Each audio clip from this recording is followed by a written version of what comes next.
Did you know that the first horror movie ever made debuted on Christmas Eve? Manior du Diable, The House of the Devil, released in 1896, is to be considered the very first horror movie in all of history. Devils, witches, and bats, oh my. Directed by French filmmaker Georges Méliès, the silent film was groundbreaking for what it was during the times. It's so old that I still had skin during that time. Released almost 112 years ago, an era where movies were gradually transitioning into a 19th century world of black and white celluloid experimentation. The earliest motion pictures lacked the support of sound. The characters, Mephistopheles, aka the Devil, two cavaliers, and a group of witches. For a minute-long film, there's a decent amount of characters, but no character development. But the fact that the first horror movie ever made has one of the most evil figures in all of history and religion is quite remarkable. As for the cavaliers, these are usually soldiers or knights, typically horseback riders associated with the cavalry. The presence of the group of witches in the film aligns with the time the film was released. The witch hunts and trials that gained significant attention in Europe occurred primarily during the late medieval and early modern periods, from the 15th to the 18th centuries. However, belief in witchcraft predates these events by many centuries.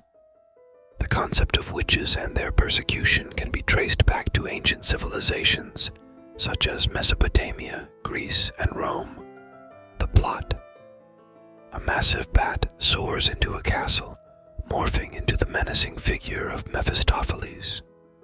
He performs a series of dark conjurations, but abruptly halts upon hearing approaching footsteps, fading into the shadows. Two cavaliers enter the scene, and immediately, eerie occurrences unfurl. One cavalier, overwhelmed with fear, hastily flees, leaving his comrade to confront Mephistopheles when the devilish figure reappears. Mephistopheles conjures a multitude of horrifying apparitions to torment the valiant cavalier. Meanwhile, the cowardly cavalier returns, but his arrival coincides with a group of witches menacing his friend.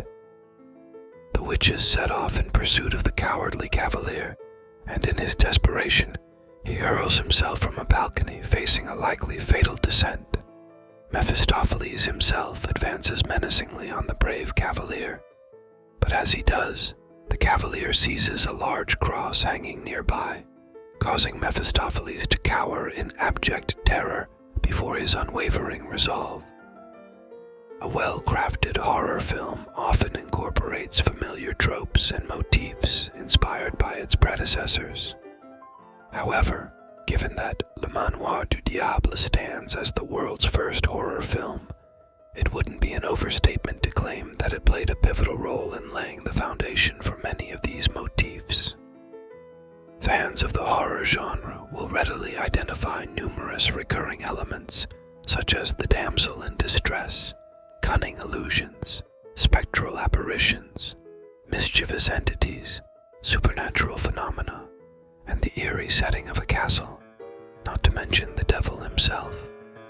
While viewing this film, you'll be astounded by the sheer multitude of horror motifs skillfully packed into its compact runtime. Special effects. From flying bats to disappearing ghosts, these special effects were that alone. Special. These effects didn't exist before this movie. Technically, this is the first film with bats, witches, ghosts, and the devil himself. Oddly enough, a lot of horror fanatics also consider this to be the first vampire film ever made, due to the intro scene of the bat morphing into a man. Technically, that man was the devil, and last time I checked, the devil wasn't a vampire. What do you think? Write it down in the comments below. First vampire film or just a coincidence? The film's brevity and subject matter that showcased true innovation, but also the remarkable employment of special effects. While these effects are far removed from the advanced CGI techniques techniques of contemporary cinema, it is astonishing to consider that in 1896, Georges Méliès achieved seamless transitions between clips. This gave the illusion of characters undergoing astonishing transformations. Besides the bat scene, a young woman instantaneously ages into an old hag. Ghostly apparitions and other figures materialized and vanished with such precision that it left audiences of the time in awe of his creative mastery. Style, subgenre. The House of the Devil showcases a unique style rooted in the early days of cinema. While it predates the more defined film styles we have today, the film's aesthetic can be characterized as a pioneering example of supernatural horror fantasy. The film's imagery reflects elements of fantasy, featuring a fog-covered castle, supernatural transformations, and the appearance of the devil. Méliès's imaginative use of special effects and in-camera tricks contributes to the film's whimsical and fantastical style, making it an essential piece of cinematic history.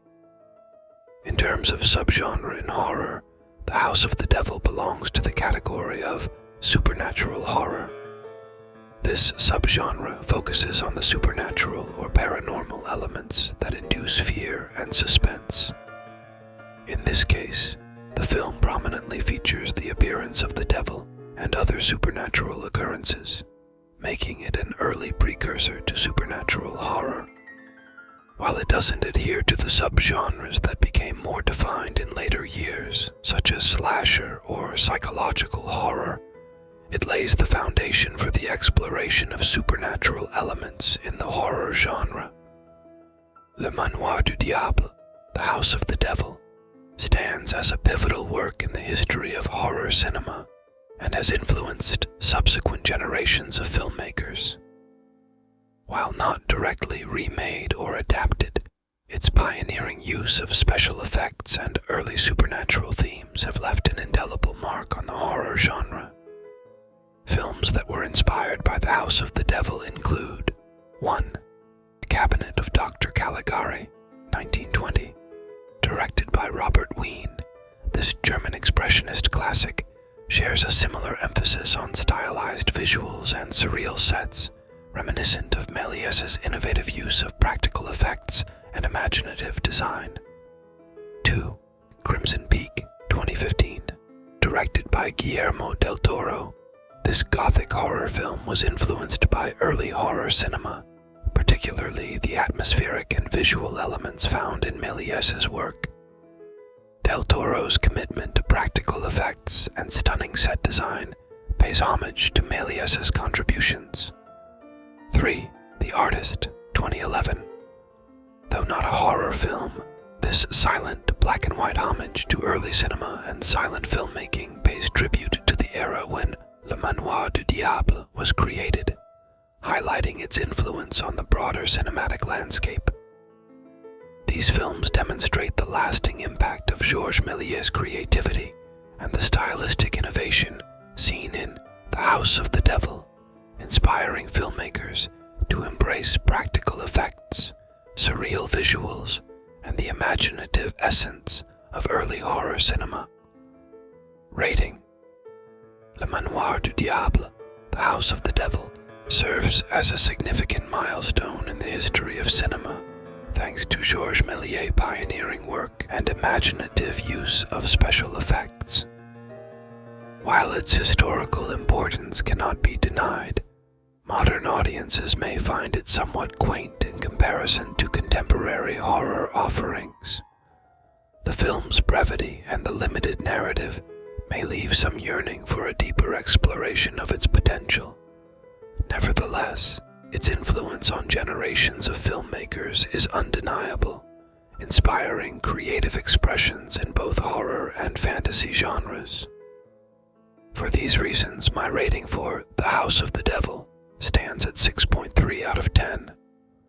Automatically deserves a 5 for it being the first of its genre, and a 1.3 for the monsters and special effects for its time. This is the second film, but technically the first in the horror history series, Don't have a proper name yet, but we'll come up with one. Thanks for watching, and if you want to see more, make sure you subscribe to the channel. And as we reflect on the film's impact on the evolution of horror cinema, we're reminded that in the world of storytelling, filmmaking, and in life, death is only the beginning.